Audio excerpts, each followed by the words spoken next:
landlords, landlords and property owners in strata getting slammed with new fire compliance over the last couple of years. We've experienced it as real estate agents when we're selling properties. We're going to talk about how people are dealing with things with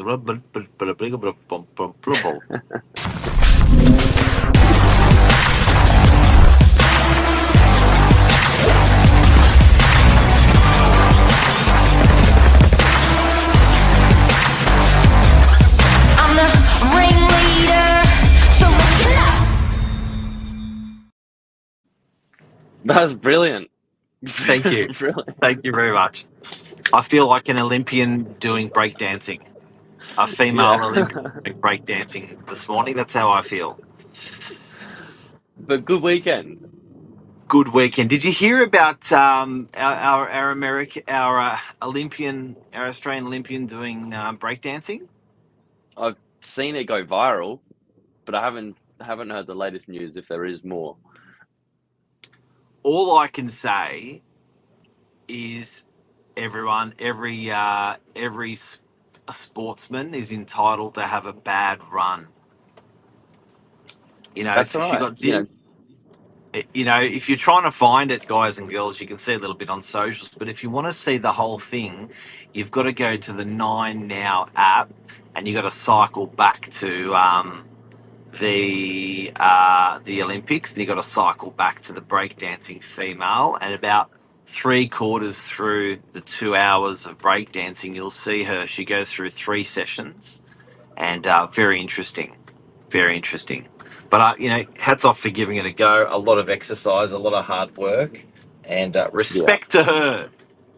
Yeah, respect to be in the Olympics, a lot of work. But on to the topic of fire. This is what would have me breakdancing, nervous in my boots, getting hit Yes. with some of these fire safety upgrades. God, they're costly. Yeah, and people don't really understand what the hell is going on. So in houses, it's very easy to comply.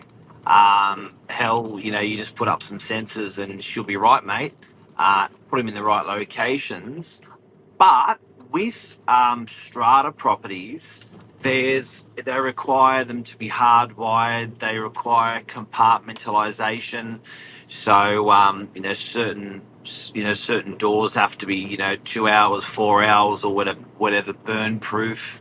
The surrounds of the doors can't be timber; they've got to be steel. Back to the base, Yep. hardwired is makes it difficult for people. But we're going to just cover that today with people because it's sort of getting a bit scary for people in DY, the cost and how it's actually addressed. Yeah, yeah, and what you've mentioned is just a few, probably out of a long list. Um, Start to finish, these processes can take, months and months. And buildings have to sort of really prepare themselves for it because to raise this sort of cash can only be done through either quarterly sort of savings where they put the levies up or a big sort of cash injection, which might be like a special levy or a strata loan. Yeah, and I guess look how it went is probably 10 years ago. There was it came through government that people wanted to further protect buildings, particularly when smoke starts. People have got the opportunity to run. So obviously you got those the noise. You've also got the back to base, which will deploy the fire department when there's smoke in your property. So Yeah, it was a big thing to sledgehammer through, a huge cost to the economy, a huge cost to everyone. And what actually happened is it actually forced everyone a lot of unit blocks. So in DY we probably got 1,000 unit blocks, 800 unit blocks, and most of them, if not all of them, did not comply with these new codes that came through. So the next question was, okay, what do we have to do to comply, and yeah, when do we have to comply? And council made a sort of concerted effort to stagger it. So they said, okay, we're going to do this over, say, a 5-year period. yes. So now we're sort of buried into halfway, 2/3 through all unit blocks in DY, and people are like, "What are you talking about? We're not compliant. It's always been like this." Yeah, yeah. And I think it's interesting to watch buyers go through that sort of buying journey. We're seeing it from all sort of aspects. The landlords, we're seeing it from the property owners, seeing it from the tenants, and of course then buyers. And it's certainly on people's shopping list.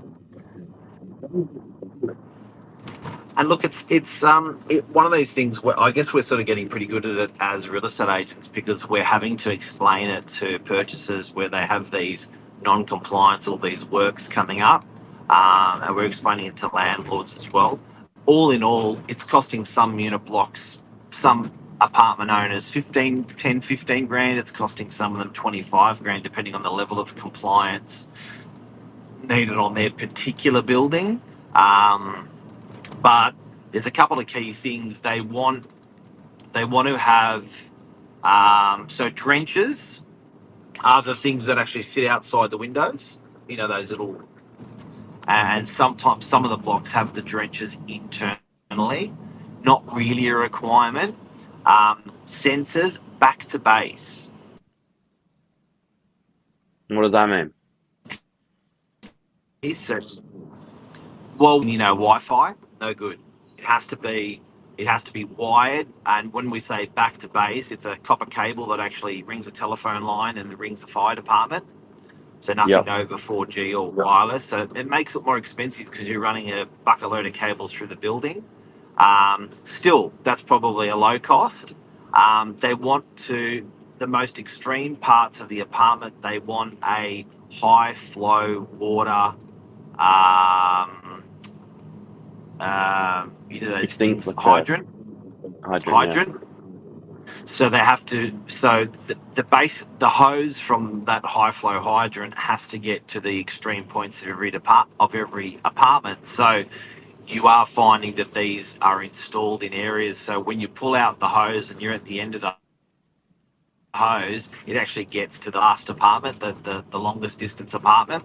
So those high flow hoses then require a high flow pipe from the street. So they're not a regular sort of water pipe. They need a high flow pipe, so that sort of runs from the street. And then the bigger buildings need to be able to pump it to keep that flow going. So that's when it starts getting expensive for fire. And then when it starts also getting expensive is they require, you can't go over a certain amount of meters squared internally, and they because what they do is, I don't know if you know what they did with the Titanic, but they chambered up the bow of the Titanic. So at any point, if water got in, it would be contained. That's that same principle with fire. So they chamber up the unit blocks to say, okay, well, you can't have greater than, I don't know, 100 an apartment. For example, as a chamber, and then if the fire starts in that apartment, we don't want it to spread to the next apartment. So that in that case, we want the door to have a certain burn rate, and then on the spine of the door, it says when the door was installed and and the qualification of the door, like if it does have a 2-hour, 3-hour, 4-hour burn rate, Yep. And then that often you'll notice in these older buildings, they're timber frame doors, so door jams. So it's no use having a door that's a 2-hour fire rate, and then your door jams burns. So then they have to replace often in these buildings all of the doors for the units, the hydrant system. When it goes back to base, it goes back to a board, an electrical board. So when the fire department turns up, they can actually go straight to the electrical board and they can identify where the risk is straight away.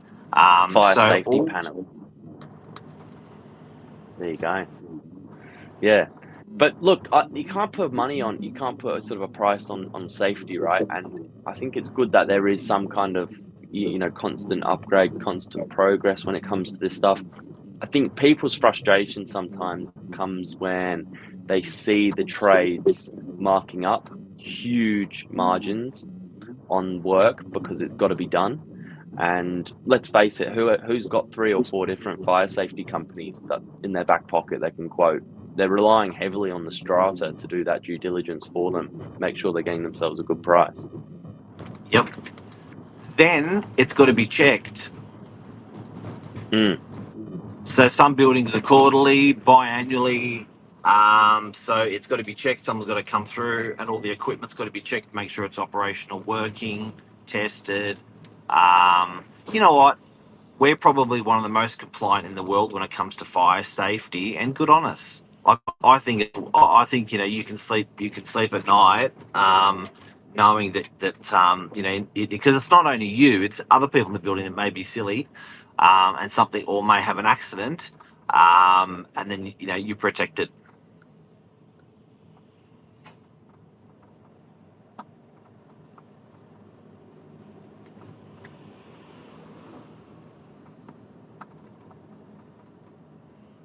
I can't hear you, Billy Bob. I'll do a refresh.